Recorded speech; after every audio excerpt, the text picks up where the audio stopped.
ఓ సేవకుడు నాకు బాగా స్నేహితుడు. ప్రతి సంవత్సరం నేను అక్కడ మీటింగ్కి వెళ్తాను. 3 రోజులు సభ. ఆ ప్రాంతంలో కొన్ని ప్రాంతాల్లో మీటింగ్ జరిగితే ప్రతి మీటింగ్ ఈటింగ్తో ముగించబడాలి. కొన్ని ప్రాంతాల్లో ఉన్న సాంప్రదాయం ఏంటంటే ఈటింగ్ లేకుండా మీటింగ్ లేదు, మీటింగ్ లేకుండా ఈటింగ్ లేదు. ఈటింగు 2 సమపాలలో జరగాలి. సరే, మీటింగ్ అయిపోయిన తర్వాత అందరికీ భోజనాలు. ఈ భోజనాలు చేసేటప్పుడు ప్రజల కన్ను ఎట్టుంటుందంటే కాకి కన్ను అంటే తినేది ఇంతే కానీ ఇస్తరాకులో మాత్రం ఇంత కనపడాలా. తినేది కొంతే కానీ వేస్ట్, డస్ట్బిన్లోకి వెళ్ళేది ఎక్కువ. వడ్డిస్తూ ఉన్నారు, తిన్నదానికంటే ఎక్కువ మిగిలిపోయింది. ఒక ఆయన 3 రోజులు నేను చూస్తున్నాను ఇస్తరాకులు ఎత్తటం, ఆ ఇస్తరాకులు గంపలో వేయటం, ఆ గంప నెత్తి మీద పెట్టుకోవటం, అంత దూరాన్ని వెళ్ళి డస్ట్బిన్లో పడేయటం, మరలా లేడి పిల్లలాగా పరుగున రావటం. ఆయన వడ్డించే కార్యక్రమంలో లేడు. అన్ని పనుల కంటే అతి హీనమైన పనిని ఎన్నుకొని ఇస్తరాకులు ఎత్తి ఈ టబ్బులో వేసి ఆ టబ్బు నెత్తి మీద పెట్టుకొని డస్ట్బిన్లో వేస్తున్నాడు. నేను చూస్తూ ఉన్నాను, దేవా ఎంత మంచి మనసు కదయ్యా అయ్యింది. అందరూ పాటలు పాడటానికి పరిగెత్తుతారు, వాయిద్యాలు వాయించడానికి పరిగెత్తుతారు, నాలాంటి నిష్ప్రయోజకుడు ప్రసంగం చేయటానికి పరిగెత్తుతాడు. ఏమండి, స్టేజ్ మీద కనపడటానికి ప్రజలు పరిగెత్తుతారు. ఈయనెవరో అత్యల్పమైనటువంటి పరిచర్య, నేను కొన్ని ఇస్తరాకులు ఎత్తే పరిచర్య. నిజంగా ఎంత దీనుడో కదా ప్రభు అని ఆయనను చూసి 3 రోజులు నా మనసు పరవశించింది అని చెప్పడంలో సందేహం లేదు. 3వ రోజు మీటింగ్ అయిపోయింది. ఇక నేను ఆ నైట్ బయలుదేరి వెళ్ళాలి. ఆ దైవ సేవకుడు ఇస్తరాకులు ఎత్తి ఆయన తీసుకొని వచ్చాడు.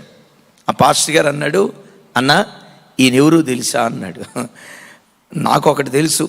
ఏం తెలుసు అన్న మీకు? ఇస్తరాకులు ఎత్తేవాడు, ఇది తెలుసు అన్న. ఈయన సంగతి మీకు తెలుసా? నాకేం తెలుసు అన్న, మీరు చెప్తే కదా తెలిసేది, నాకేం తెలియదు అన్న. ఏమన్నాడు తెలుసా? ఈయన ఎవరో తెలుసా?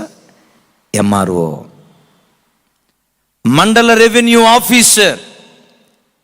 ఎవరిని కూర్చుని నువ్వు చెప్తున్నావయ్యా?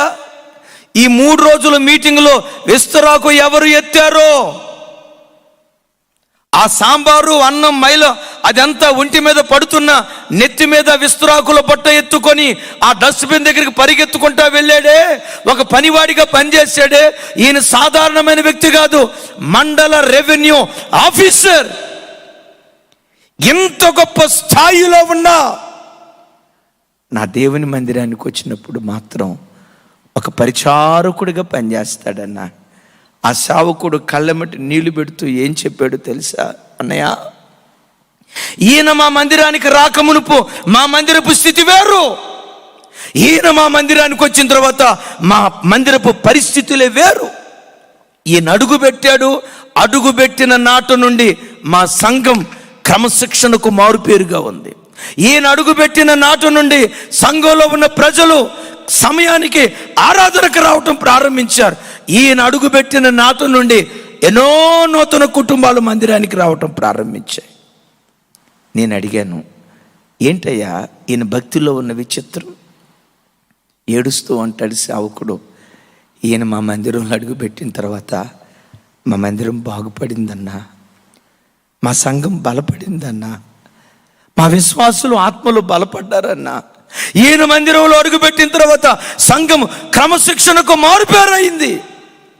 ఈ రాత్రి లైవ్లో వాక్యం వింటున్న సహోదరుడా, నీవే మందిరానికి వెళ్తున్నావో నాకు తెలియదు, నేను అడగను కూడా. కానీ ఈ రాత్రి నిన్ను అడిగే ప్రశ్న, నీవు వెళ్తున్న మందిరానికి నీవు ఆశీర్వాదంగా ఉన్నావా? మందిరాన్ని బాగు చేసే విషయంలో ప్రధాన భూమిక నీ కుటుంబం పోషిస్తుందా? నీ ఇల్లు మందిరాన్ని బాగు చేసే ఇల్లా, మందిరాలను చెడగొట్టే ఇల్లా?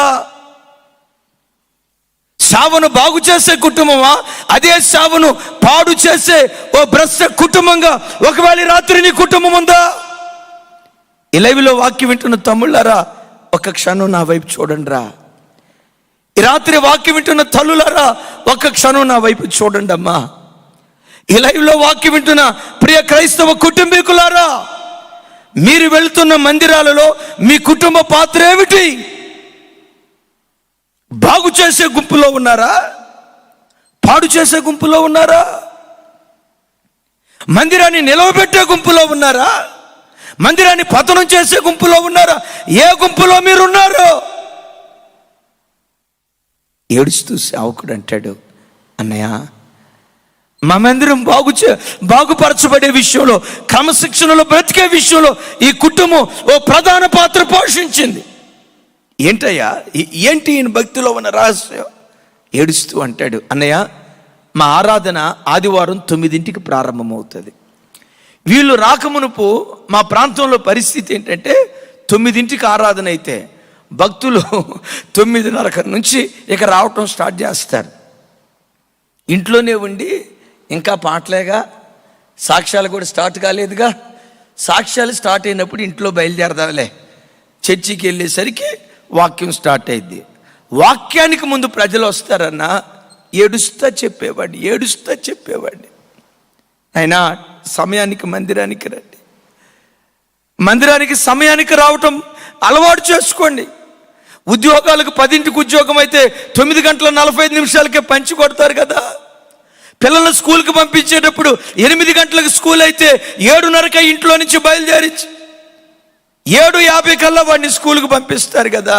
వీటన్నిటి విషయంలో సమయపాలన ఎంత ఖచ్చితంగా ఉన్నప్పుడు మందిర విషయంలో ఎందుకయ్యా మీరు ఇట్లా ఉంటున్నారు, ఇట్లా ఉండొద్దని చేతులెత్తి దండం పెట్టి ఏడుస్తూ చెప్పేవాళ్ళు, వినేవాళ్ళు కాదన్నా. మరేమైందయ్యా, ఈ ఎంఆర్ఓ గారు మందిరానికి రావటం ప్రారంభించిన తర్వాత ఎవరొచ్చినా రాకపోయినా ఖచ్చితంగా 8:45 వస్తాడన్నా. వచ్చి ఎక్కడ కూర్చుంటాడో తెలుసా? ఆయనకి మోకాళ్ళ నొప్పి, నడుము నొప్పి వేవి లేవు, ఆరోగ్యవంతుడు. ఎక్కడ కూర్చుంటాడో తెలుసన్నా? అందరికంటే ముందు వరుసలో కూర్చొని మోకాళ్ళుని 8:45 నుండి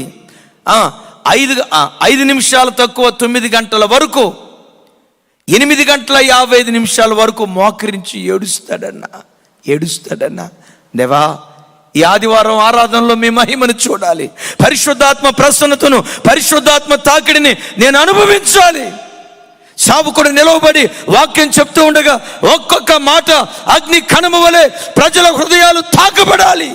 సేవకుడిని అభిషేకించయ్యా, నిలవబెట్టయ్యా అని అన్నయ్య 8:45 వచ్చి ఏడుస్తా ప్రార్థన చేస్తా. ఈ వాక్యం వింటున్న తల్లులారా, ఈ వాక్యం వింటున్న తమ్ముళ్ళారా, మిమ్మల్ని నన్ను ఒక ప్రశ్న అడగనివ్వండి. మీరు వెళ్తున్న మందిరాలలో ఆరాధనకి ఎన్నింటికి వెళ్తున్నారు? 9ంటికి ఆరాధన అయితే 9:30కి వెళ్తున్నారా? మరి మీ పిల్లలు కూడా స్కూల్కి అట్లాగే పంపించవచ్చుగా, మరి మీరు డ్యూటీలు కూడా అట్లాగే వెళ్ళొచ్చుగా. పిల్లలను స్కూల్కు పంపించేటప్పుడు క్రమశిక్షణ, ఉద్యోగాలకు వెళ్ళేటప్పుడు క్రమశిక్షణ, వ్యాపారానికి వెళ్ళేటప్పుడు క్రమశిక్షణ, షాప్ ఓపెన్ చేసేటప్పుడు క్రమశిక్షణ. వీటన్నిటి విషయంలో క్రమశిక్షణగా బ్రతికిన నీవు మందిరానికి వచ్చే విషయంలో క్రమశిక్షణ నువ్వు తప్పావు అంటే నువ్వు అక్రమస్తుడివి కాదా? క్రమం తప్పిన వాడివి కాదా? దేవుని ఎదుట నువ్వు నిలవబడినప్పుడు అక్రమము చేయువారలారా గెట్ అవుట్ ఫ్రమ్ హియర్ అని పరలోకంలో నిన్ను గూర్చి దేవుడు అంటాడేమో. ఎన్నింటికి మీరు మందిరానికి వెళ్తున్నారు? ఎన్ని గంటలకు ఆరాధన అయితే ఎన్ని గంటలకు మీరు హాజరవుతున్నారు? ఒక్కసారి బెడ్లారా ఆలోచించండి. ఆయన చెప్తా ఉంటే నా మనసు ఉప్పొంగుతూ ఉంది. ఇస్తరాకులు ఎత్తే ఆయనలో ఎంత చరిత్ర ఉందా, ఎంత మర్మయుక్తమైన అనుభవాలు ఉన్నాయా నేను వింటా ఉన్నాను. అన్నయ్య మోకరిస్తాడన్నయ్య, వాక్యం చెప్తున్నంతసేపు, ఆరాధన అయిపోయినంతసేపు ఫోన్ ముట్టుకోడన్నయ్య. ఆయన వచ్చిన తర్వాత మా సంఘంలో ఉన్న ప్రజలంతా ఆయన ఊరు భాషలో చెప్పాడు. ఖచ్చితంగా ఆరాధనలో ఎంత డిసిప్లైన్గా కూర్చుంటాడో. అన్నయ్య నా ఎదురు ఎప్పుడు నిలవబడినా 2 చేతులు కట్టుకొని, అసలు ఆయన అట్లా నిలవబడతా ఉంటే నా కాళ్ళు చేతులు వణుకుతాయి. నేను 10వ తరగతి కూడా పాస్ కాలేదన్నా. ఆ ఎంఆర్ఓ పీజీ చదివాడు, ఉన్నత చదువు చదివినవాడు, అట్ దట్ సేమ్ టైం ఉన్నత ఉద్యోగి. నా ఎదుట నిలవబడేటప్పుడు చేతులు కట్టుకుంటే, అయ్యా మీరు పెద్దవాళ్ళు అలా చేతులు కట్టుకోవద్దు. ఈయన తలలోంచి అంటాడట, దైవజనుడా, నిన్ను గౌరవించటానికి కారణం నీలో ఉన్న అభిషేకాన్ని గౌరవిస్తున్నాను. నువ్వు దేవుని ప్రతినిధివి. I'm public servant. నేను ప్రజల ప్రతినిధిని, గవర్నమెంట్కి ప్రతినిధిని. వింటున్నారా? ఒక ముఖ్యమంత్రికి ప్రతినిధిని, ఒక రాజుకు ప్రతినిధిని. నీవైతే రాజాతి రాజుకు ప్రతినిధివి. భూమి ఆకాశాలను సృజించిన సృష్టికర్త అయిన దేవుని ప్రతినిధివి. నా ఉద్యోగం ఈరోజు ఉంటుంది, రేపు పోతుంది. బిడ్డలారా అంటున్నారు, ఈయన అనేవాడట, అయ్యా మీరు సర్వోన్నతుడైన దేవుని సేవకులయ్యా. నేను ఆఫ్టర్ ఆల్ ఒక గవర్నమెంట్ సర్వెంట్ని. మీరెట్టా ఆఫ్టర్ ఆల్ అవుతారయ్యా? ఎంఆర్ఓ మీ ర్యాంక్. ఆఫ్ కోర్స్ లోకంలో ఇది గొప్పదై ఉండొచ్చు, కానీ దేవుని నియమావళిలో సువార్తను ప్రకటించు వారి పాదములు పర్వతముల మీద సుందరములు అని రాయబడి ఉంది కదయ్యా. మీ పాదధూళికి కూడా నేను కన్నీళ్ళు విడుస్తా. అసలు ఆయన మాట్లాడే మాటలు చూస్తూ ఉంటే సంఘ బిడ్డలంతా నిశ్చయిస్తులై ఆయనను బట్టి అందరూ వాళ్ళలో వాళ్ళు అనుకున్నారంట, ఆయన ఎంఆర్ఓ ర్యాంకులో ఉండి 9ంటికి ఆరాధన అయితే 8:45 వస్తున్నాడు. మనకేం మాయదార రోగం 9:30కి వెళ్ళటానికి? వాళ్ళు మాట్లాడుకున్న మాటలంట. ఆ పల్లెటూరులో ఉన్న కొంతమంది అనుకున్నారంట, ఎంఆర్ఓనే 8:45 వస్తూ ఉంటే మనకు ఆలు లేదు సూలు లేదా? ఆలు లేదు సూలు లేదు, ఏమి లేదు. మనకెందుకు ఈ పడాయ్? మనకెందుకు ఈ డాబికత్వం? వాళ్ళు అనుకున్నారు, ఎంఆర్ఓనే ఇంత ఖచ్చితంగా ఉంటే మన బతుకు జడ, మనం ఎందుకు సమయానికి వెళ్ళకూడదు? ఆయనను చూసేట మందిరంలో ఉన్న ప్రజలు 4 నెలల తర్వాత 9ంటికి ఆరాధన ప్రారంభించేసరికి మందిరం నిండిపోయేదట. ఆయన అడుగు పెట్టాడయ్యా. ఆయన మందిరంలో కానుక ఇవ్వటం, దశాంశం ఇవ్వటం, మందిరంలో పరిచర్య చేయటం అందరూ చూసి ఆయనను పోలి. మందిరంలో పని అంటే 50 మంది యవనస్తులు పరిగెత్తుకొని వస్తారు. ఎంఆర్ఓ ర్యాంకులో ఉన్న ఆయనే ఇలా దీనుడిగా పరిచర్య చేస్తే చివరికి మెట్టుకు ఏం చెప్పాడు తెలుసా? మా మందిరం బాగుపడుటలో ఈ కుటుంబం ప్రధాన పాత్ర, ప్రధాన భూమిక పోషించింది. నా బిడ్డలారా, ఆయన అడిగితే, ఎందుకయ్యా ఎంత దీనుడిగా పరిచర్య చేసావు, ఎందుకు చేస్తున్నావు అంటే ఆయన ఏమన్నాడు తెలుసా? అయ్యా, నేను ఎంఆర్ఓ అవటానికి మా అమ్మా నాన్న పుణ్యం ఊరకే పోలేదయ్యా. వాళ్ళు చేసిన పుణ్యమే నన్ను ఈరోజు ఎంఆర్ఓగా నిలవబెట్టింది. ఏంటయ్యా మీ అమ్మా నాన్న చేసిన పుణ్యం? ఈరోజు ఈ సేవకుడి దగ్గర నేనేం చేశాను? నా చిన్నతనంలో మా అమ్మ నాన్న మా గ్రామంలో మా సేవకుడికి అలా చేసేవాళ్ళయ్యా. పరిశుద్ధులకు చేసిన పరిచర్య మర్చిపోవుటకు దేవుడు అన్యాయస్తుడు కాదు కదయ్యా. మా తల్లిదండ్రులు సేవకుడికి చేసిన దాన్ని దేవుడు జ్ఞాపకం చేసుకొని నన్ను ఎంఆర్ఓగా నిలవబెట్టాడు. అయ్యా, ఈ పరిచర్య చేయటంలో కూడా నాకు ఒక స్వార్థం ఉంది, ఇస్తరాకులు ఎత్తటంలో కూడా నాకు ఒక స్వార్థం ఉంది. ఏంటయ్యా నీ స్వార్థం అన్న? నవ్వుతూ అంటాడు, మా అమ్మా నాన్న పుణ్యం నాకు ఆశీర్వాదంగా మారింది కదా, మరి